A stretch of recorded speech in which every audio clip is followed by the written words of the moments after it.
Hola amigos, hermanos y otros, yo soy Gregory Kidrovsky, este es mi canal de YouTube, Teología 101 y 101.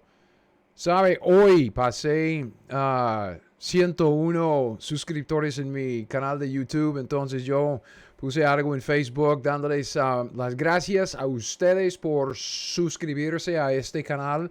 Ya pude cambiar la dirección ahí de la página del canal y poner Teología 101. Entonces ya tengo algo personalizado y esto es bueno para que la gente pueda encontrar lo que estamos haciendo y tratando de hacer a través de este canal. Hoy, este video, estamos ya terminando lo que queremos estudiar en cuanto a Marcos 10, del 17 al 31, con este joven rico y la soteriología de Israel en su debido contexto acumulativo, utilizando este pasaje como una base para ilustrar varias cosas. Y vamos a repasar esto al final del estudio porque solo tenemos una observación más. Ya hemos visto varios y muchas cosas, entonces ya queremos terminar. Tengo un video más que voy a agregar a esta serie de preguntas y respuestas. Tengo una pregunta que quisiera contestar.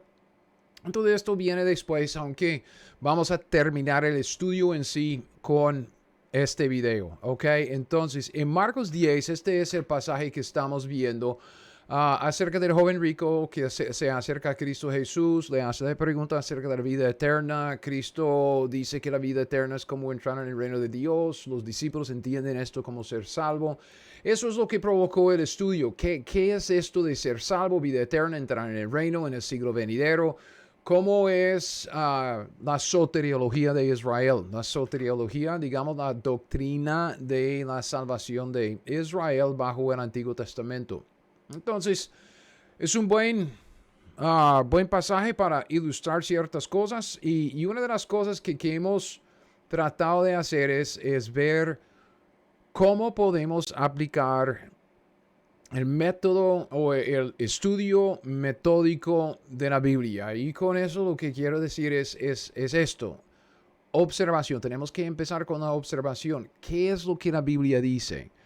Si simplemente ponemos de lado lo que entre comillas creemos o lo que nos han enseñado y nos fijamos en lo que la Biblia dice, ya podemos llegar a una interpretación más bíblica. ¿Ok? Entonces, yo tengo 5 observaciones en este pasaje. 5.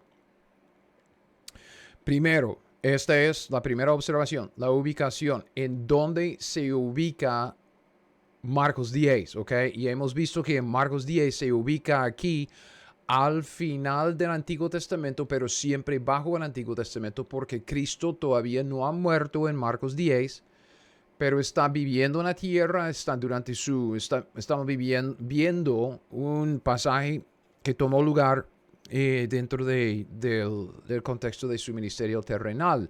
Ok, entonces estamos más o menos aquí con la ubicación. En la ubicación vemos que el evento registrado en Marcos 10 tomó lugar durante el Antiguo Testamento, bajo la ley de Moisés. Cristo está hablando a un israelita durante el ministerio terrenal de Cristo Jesús. Observación número 2, ¿ok? Hay sinónimos en este pasaje. En Marcos 10:17, el joven menciona la vida eterna. Cristo dice que la vida eterna, en este contexto, es igual al entrar en el reino. Y lo dice 3 veces. Los discípulos en el versículo 26 entienden esto como ser salvo. Eso es lo que acabo de destacar. Dice, Maestro bueno, ¿qué haré para heredar la vida eterna? Cristo dice, cuán difícilmente entrarán en el reino de Dios los que tienen riquezas. Entonces, este hombre pregunta sobre la vida eterna. Cristo dice que la vida eterna es como entrar en el reino de Dios. Los discípulos se asombraban diciendo entre sí, ¿quién pues podrá ser salvo? Entonces ellos entienden entrar en el reino, la vida eterna, cómo ser salvo. Cristo les contesta y dice que todo esto toma lugar en lo que se llama el siglo venidero. Entonces, observación número 2 en cuanto a los sinónimos. Para Israel, la salvación era una esperanza futura, o sea, una esperanza insegura. de entrar en el reino prometido y ahí recibir la vida eterna. Esto nos llevó a la tercera observación acerca de la respuesta de Cristo Jesús. Cuando Él le da una respuesta, ¿ok? Le dice algo acerca de los mandamientos, tiene que guardar los mandamientos. El joven dice que sí, todo esto he guardado desde mi juventud. Cristo no le dice que no, Cristo no le corrige, simplemente le propone la otra condición para la salvación y la vida eterna, que es la devoción única y singular a Dios. Entonces, esta observación nos llevó a un estudio sobre las obras para la salvación en el sentido del Antiguo Testamento, que en el Antiguo Testamento lo que vemos es que son obras de condición, no obras de mérito. Acabamos de desarrollar un estudio de los 8 pactos principales. Hay 3 pactos que Dios hizo con los hombres, todos los hombres, y luego 5 pactos que Dios hizo con Israel. Todos estos pactos nos ayudan a poner en contexto lo que estaba sucediendo aquí con Marcos 10 y este joven judío israelita en su, digamos, en su pregunta a Cristo Jesús acerca de entrar en el reino, recibir la vida eterna y ser salvo, ¿ok? Tenemos una observación más y terminamos la observación número 5. Lo que quisiera destacar al final de todo este estudio es lo que nos va a llevar al siguiente estudio acerca de la vida y el ministerio de Pablo. El evangelio de Pablo, ¿ok? El evangelio de la gracia por la muerte, la sepultura y la resurrección de Cristo Jesús. Porque vea lo que pasa. En este pasaje de Marcos 10, lo que estamos estudiando, ok, ya pasamos horas en este pasaje, horas en estos videos, en esta serie de videos, ya entendemos bien el contenido de este pasaje.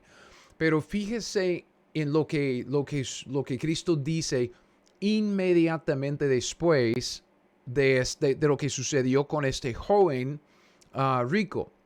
Porque Cristo termina diciendo que no reciba 100 veces más ahora en el tiempo casas, hermanos, hermanas, madres, hijos y tierras con persecución. Y dice, en el siglo venidero la vida eterna. Entonces, en este contexto, el siguiente pasaje, vea lo que dice.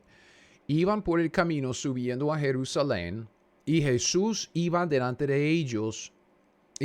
Iba adelante y ellos se asombraron, le seguían con miedo. Entonces, volviendo a tomar a los 12 aparte, les comenzó a decir las cosas que le habían de acontecer. ¿Okay? Está ya llegando a Jerusalén, está cerca de eso de la crucifixión, entonces va a decirles lo que va a pasar.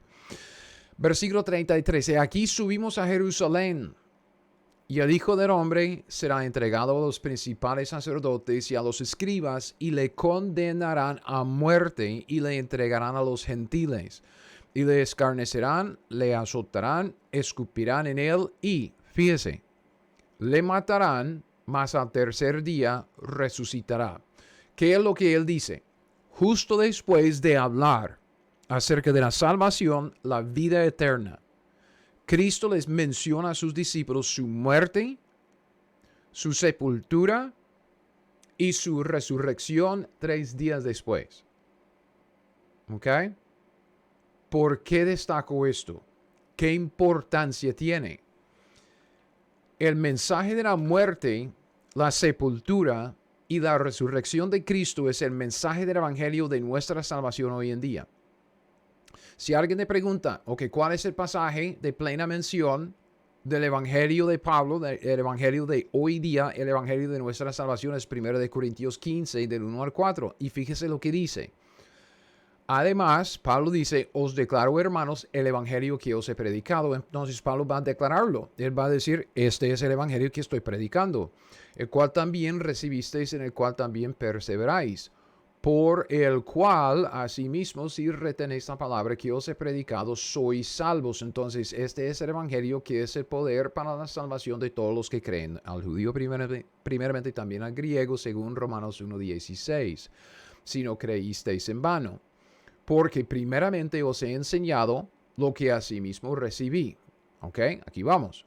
Que Cristo murió por nuestros pecados conforme a las Escrituras, fue sepultado y resucitó al tercer día conforme a las Escrituras. Este es el evangelio que Pablo predicaba, el evangelio por el cual somos salvos, que tiene tres elementos: la muerte, la sepultura y la resurrección de Cristo Jesús. ¿Ok?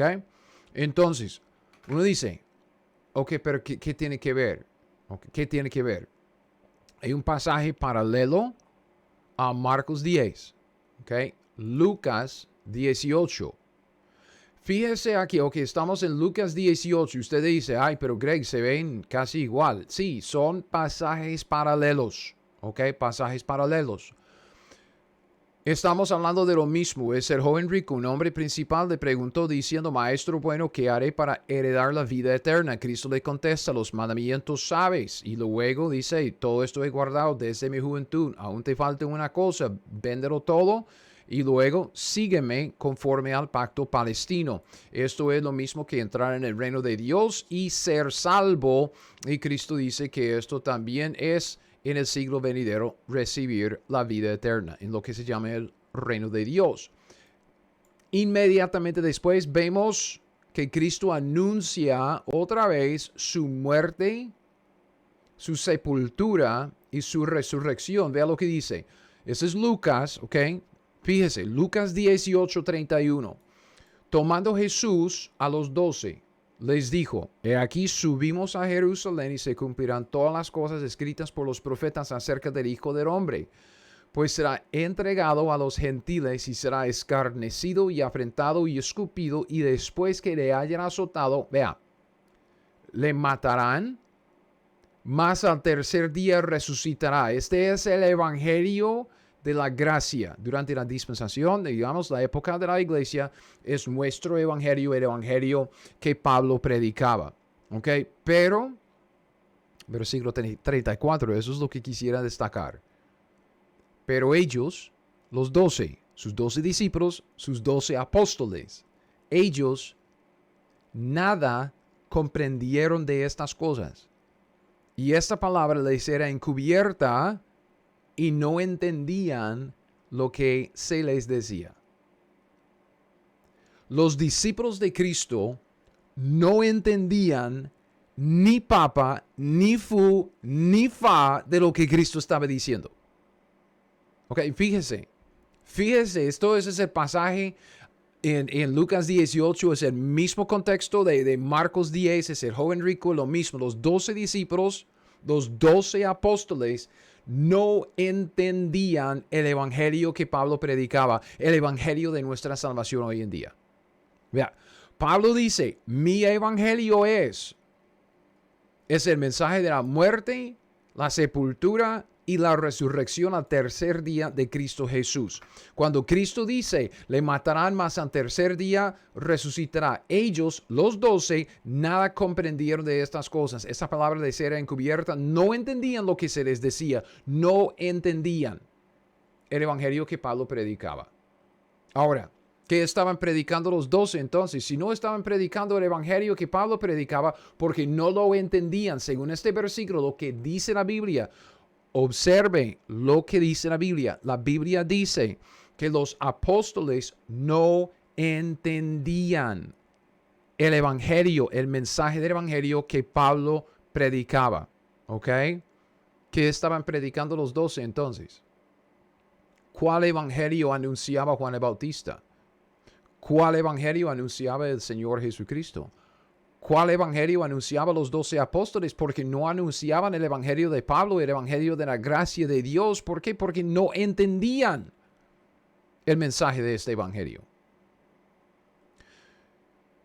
Si alguien dice que solo hay un evangelio en toda la historia bíblica, si alguien dice que los hombres han sido salvos de la misma manera siempre, con base en el mismo evangelio siempre, conforme a lo que dice la Biblia aquí en este pasaje, se equivoca y está cometiendo un error anacrónico. Están agarrando algo que Pablo dijo luego en la historia y aplicándolo en el pasado.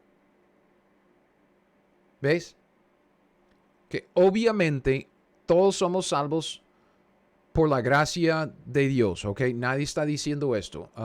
Los que hemos recibido la salvación hemos recibido la salvación por la pura gracia de Dios. La gracia de Dios es recibir lo opuesto de lo que usted merece. Usted y yo, por las obras que hemos hecho, merecemos la muerte. Merecemos la segunda muerte del lago de fuego. Merecemos el castigo de Dios, la ira de Dios. No estoy diciendo lo contrario, ¿ok? Lo que estoy diciendo es que, vea, ¿cómo puede uno decir que la gente durante la historia de los 4 evangelios, cómo puede decir que la gente era salva de la misma manera que nosotros hoy en día, cuando ellos en aquel entonces ni siquiera entendían el evangelio de nuestra salvación? ¿Cómo es que uno puede decir, ay no, solo hay un evangelio y todos somos salvos de la misma manera, cuando aquí durante el ministerio terrenal de Cristo Jesús, aún los apóstoles, los que andaban con Cristo 3 años y medio personalmente hablando con Él, no entendían el mensaje del evangelio de Pablo? Entonces aquí le dejo la inquietud, porque quiero retomar este asunto en la siguiente enseñanza, aclarar los diferentes evangelios en la Biblia. Quisiera hablar un poco acerca de la línea de tiempo de la vida y el ministerio de Pablo. Entonces, como dije, esa es la última observación que quise hacer. Observación número 5, el evangelio. Y mostrarles que hay una diferencia entre el evangelio que Pablo estaba predicando y el evangelio que los apóstoles estaban predicando, porque los apóstoles no entendían el evangelio de Pablo. El evangelio de Pablo es un evangelio que se basa en la muerte, la sepultura y la resurrección de Cristo 3 días después. Y los discípulos, los apóstoles, nada entendían de esto. ¿Ok? ¿Qué es lo que quisimos lograr? Porque creo que lo logramos, si no estoy mal. ¿Qué es lo que hemos tratado de hacer con este estudio de Marcos 10, del 17 al 31? Con esto simplemente quisimos aprovechar el pasaje y el estudio para destacar unos elementos de la soteriología de Israel e ilustrar 3 principios. Estos 3 principios acá, 3 cosas. Primero, la aplicación de los principios de nuestro ciclo de aprendizaje. Yo di una enseñanza, hice un video acerca de este ciclo de aprendizaje. Yo todavía estoy hablando acerca de esto, de nuestro sistema de teología, aplicar la hermenéutica normal, literal, para desarrollar un método bíblico de estudio bíblico para que podamos desarrollar un sistema de teología que es bíblico. El sistema bíblico de teología se llama el dispensacionalismo teocrático del pacto, ¿ok? Eso es lo que puse acá, el DTP, ¿ok? DTP. Entonces, lo que estamos viendo en el dispensacionalismo teocrático del pacto es todo esto. Todo esto es un resumen de la estructura y la organización de la Biblia. Este es el sistema de teología que es bíblico. Si usted lee la Biblia, estudia la Biblia conforme a una hermenéutica normal y literal, aplicando el estudio metódico de la Biblia, observando lo que la Biblia dice primero, para dejar que la Biblia diga lo que quiere decir, yo le digo que usted va a desarrollar un sistema de teología que se ve así. Y usted dice, ay, pero no tengo tantos cuadritos y colores y flechas y líneas. No estoy diciendo esto. Lo que estoy diciendo es que usted va a reconocer las épocas en la Biblia. Usted va a reconocer que son los pactos de Dios que empiezan las épocas, porque por medio de los pactos Dios dispensa una nueva mayordomía. Y usted va a ver que lo que Dios está haciendo a través de toda la creación, de Génesis hasta la eternidad, es llevar a cabo su programa del reino conforme a su propósito. ¿Ok? Entonces, solo quiero que usted vea esto encima de una manera general, que si nos acercamos a la Biblia, literal, normalmente, dejando que Dios nos hable a través de la Biblia. Si tomamos las palabras en nuestro idioma en la Biblia de una manera normal, vamos a llegar a desarrollar este tipo de sistema de teología. ¿Ok? Y creo que es algo tan obvio que es autoevidente, ¿ok? Entonces, esa es la primera cosa que quisimos ilustrar, principios del ciclo de aprendizaje. Creo que lo hemos logrado también para ver la importancia del contexto acumulativo. Cuando estamos hablando de este pobre joven, ¿ok? Tenemos que tomar en cuenta lo que es el contexto acumulativo de toda la historia que tomó lugar antes. Y no llevar lo que viene después y meterlo aquí como un anacronismo, ¿ok?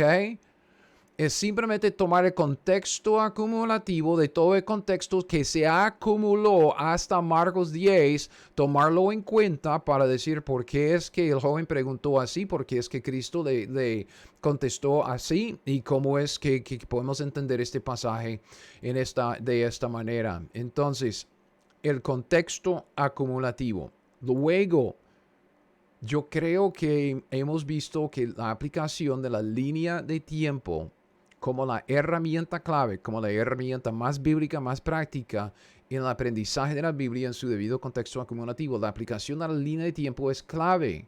Nos ayuda, es una herramienta bastante útil en establecer el contexto acumulativo, ubicarnos en la historia, porque la Biblia es un libro de historia. Línea de tiempo nos ayuda a poner pasajes en su debido contexto acumulativo. Todo esto solo para decir que recuerden, nuestra Biblia es una relación progresiva porque el contenido de la escritura es historia. En cada pacto, en cada época que se establece, Dios da un poco más de revelación a nosotros y se revela a sí mismo, revela un poco más de su plan. Y ahí vamos poco a poco agregando más revelación en el contenido de la Biblia, en el contexto acumulativo. Luego, a ver, ¿qué más?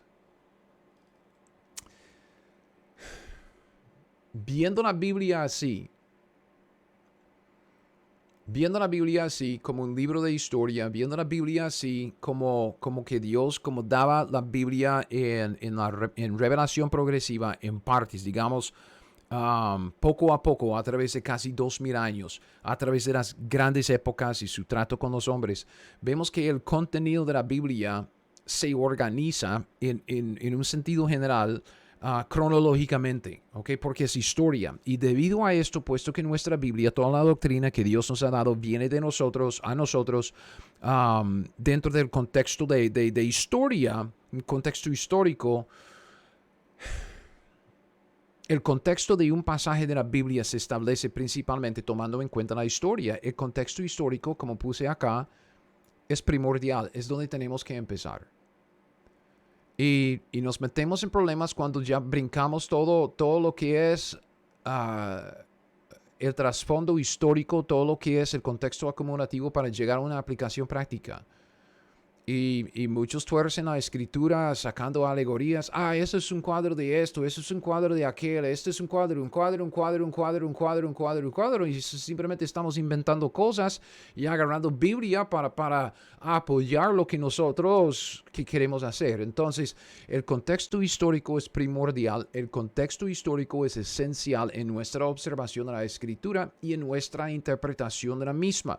Ahora, hay que establecer el contexto histórico primero, y para esto tenemos la herramienta más práctica y más bíblica, que es la línea de tiempo. Y quiero decir que, como siempre digo cuando presento mi canal de YouTube, que se llama Teología 101, yo sé, podemos profundizarnos en pasajes de la Biblia. Creo que lo hemos hecho en este estudio sobre Marcos 10.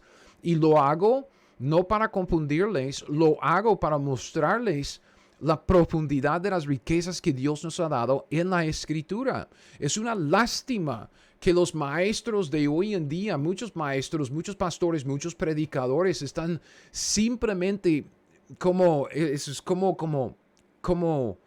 no profundizando, sacando cosas tan superficiales, como si la Biblia fuera otro libro de autoayuda. Yo no necesito más libros de autoayuda. Vea, yo tengo una biblioteca grande, ¿ok? Yo tengo muchos libros de autoayuda que me ayudan a mí a ser mejor en lo que sea, finanzas o trato con mi esposa o lo que sea. Me explico.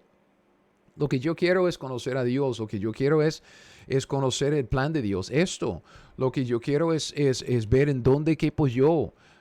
Y cómo puedo participar en lo que Dios está haciendo. Y cuando yo veo esto, ya veo que Dios está haciendo algo mucho más grande que mi pobre vida insignificante aquí en Kansas. Y yo puedo formar parte de lo que Dios está haciendo. Eso me da a mí una vida de peso, una vida que tiene propósito eterno y es una vida que quiero vivir. Es algo en que yo quiero invertir. ¿Me explico? Entonces, no estoy diciendo que todo tiene que ser tan complicado, tan profundo siempre, porque puede ser tan sencillo como la línea de tiempo. La línea de tiempo, esto es lo que quiero que usted vea. Todo lo profundo que hemos desarrollado en esta serie de enseñanzas se reduce a esta línea de tiempo. Muy fácil. Usted ve varias épocas aquí, la época de inocencia, ya puse las referencias, conciencia, gobierno, familia, ley, gracia, luego el reino, cumplimiento, y usted ve los pactos, ¿ok? Es un acuerdo que Dios hizo con el hombre para comenzar y cada época. Fácil, ¿ok? Obviamente hay varios pactos en el contexto de Israel porque Dios iba desarrollando su plan con ellos, pero no es tan difícil. Okay, no es tan difícil. Teología 101 no es tan difícil. Okay, solo tenemos que aplicar nuestras herramientas. Okay, el método que hemos desarrollado del estudio bíblico y también aplicar esta herramienta. ¿Qué es lo que viene después? Lo que quisiera ver, como dije, voy a sacar otro video para contestar una pregunta acerca de la ley y esto, aclarar ciertas cosas acerca de la relación entre el pacto de Abraham, pacto de Moisés, pacto palestino y todo este juego, ¿ok? Esto viene ahorita, siguiente video en esta serie, pero preguntas y respuestas. Lo que viene después en la siguiente serie, lo que yo quisiera desarrollar es una enseñanza sobre este cuadrito aquí abajo, ¿ok? La vida y el ministerio de Pablo. Pablo vivía durante el ministerio terrenal de Cristo Jesús porque era fariseo durante el primer siglo de historia. Cuando Cristo murió, vemos que Pablo estaba bien involucrado en la persecución de los pobres creyentes ahí en Hechos capítulo 7, 8, 9, por allá, hasta que él se convirtió en Hechos capítulo 9. Entonces, necesitamos hablar un poco acerca de la vida y el ministerio de Pablo. Eso es lo que quisiera desarrollar. Otra línea de tiempo. Y como dije, aquí está mi borrador. Yo estoy pasando todo eso a la compu para que podamos tener algo que se ve un poco más limpio como esta línea de tiempo. Pero necesitamos entender la línea de tiempo de la vida y el ministerio de Pablo. ¿Ok? Porque si no entendemos lo que Dios hizo por medio de Pablo, con Pablo, a través de Pablo, vamos a cometer muchos errores anacrónicos. ¿Ok? Pero una vez que veamos la historia en una línea cronológica, es fácil de ver el contexto histórico de lo que Dios reveló en la Biblia. Entonces, nuestra meta para el próximo estudio es esta.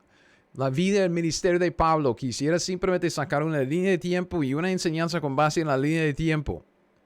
Lo que queremos es establecer bien el contexto de pasajes en el Nuevo Testamento y a la vez evitar los errores anacrónicos, y tenemos que reconocer la nueva revelación que Dios le dio a Pablo porque era conocimiento oculto antes. Esto es a grandes rasgos lo que quiero mostrar en el siguiente video. Yo quisiera mostrarle que antes de Pablo había un conjunto de conocimiento, toda una doctrina que Dios tenía oculta hasta Pablo. Se la reveló a Pablo, Pablo la escribió a nosotros y por medio de Pablo Dios la reveló al mundo. Antes de Pablo no se conocía, después de Pablo se reveló. Y necesitamos verlo en una línea de tiempo para entender lo que estaba pasando en esta transición del Antiguo Testamento al Nuevo Testamento, de Israel a la iglesia, de los judíos a los gentiles. Entonces, gracias por haber visto este video. Gracias por haberme acompañado en todo este estudio. Yo sé, como dije, es mucho, es pesado. Si tiene que rebobinar la cinta para verlo, escucharlo otra vez, releer los pasajes, marcarlos en su propia Biblia, por favor, que lo haga. Y como siempre, yo le invito a mi iglesia, Heartland Baptist Church, en la Nexa. Estoy en Kansas, por la ciudad de Kansas, Kansas City. Si quiere ponerse en contacto conmigo, pues en los comentarios o también en Facebook, ahí estoy. Podemos ponernos en contacto por medio de Messenger. Si quiere hacer, como dije, hacer un comentario, una pregunta, lo que sea, yo voy a estar sacando otro video para contestar una pregunta sobre la ley y esto. Yo le invito a verlo. Y pues si no, hasta el próximo video. Nos vemos. Aprenda la Biblia. Haga lo que le dice y disfrute de la riqueza de la palabra de Dios, la escritura, la Biblia, palabra inspirada que Dios nos ha dado, que podemos leer en nuestro propio idioma, en el español. Gracias a Dios por su don inefable y gracias a usted por su paciencia y ver este video. Espero que haya sido de una bendición. Ok, entonces, vea, nos vemos en el siguiente video.